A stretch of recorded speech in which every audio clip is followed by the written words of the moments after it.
Cursed Ouija Board Chronicles. Scrolling through TikTok one night, I stumbled upon a story about a guy who found something strange on an estate sale, and that's when I remembered the Ouija board I picked up at Mrs. Hargrove's estate last weekend. It was hidden beneath a pile of dusty books in her attic, the kind of place you'd expect to find forgotten secrets. Ever since I brought it home, things have been weird. When I used it for the first time, I barely touched the planchette, and yet it glided across the board with purpose. That night, I noticed a strange mark on my forearm, an intricate design like nothing I'd ever seen.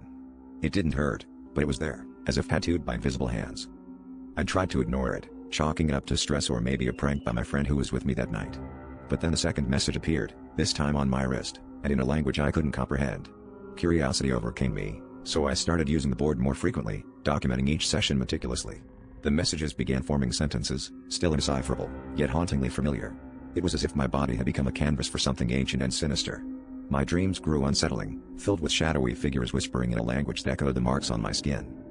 Desperate for answers, I reached out to a linguist specializing in ancient scripts. She was intrigued, to say the least, and offered to help. As she studied the marks, her face paled, and I saw fear flicker in her eyes. The language, she explained, was an ancient dialect believed to be lost to time, one associated with summoning rituals and dark entities. My blood ran cold as she warned me that the messages were a warning, a countdown, she believed, to something unfathomable. In a final attempt to rid myself of this curse, I decided to destroy the board. As I smashed it, an overwhelming sense of dread washed over me. That night, the last message appeared, stretching from my shoulder to my fingertips, "It's too late." The symbols ignited into a searing pain, and I knew then that whatever I had unknowingly invited had already crossed over, using me as its portal. My story ends here, but I fear my nightmare is just beginning. If you ever find an old Ouija board, leave it be.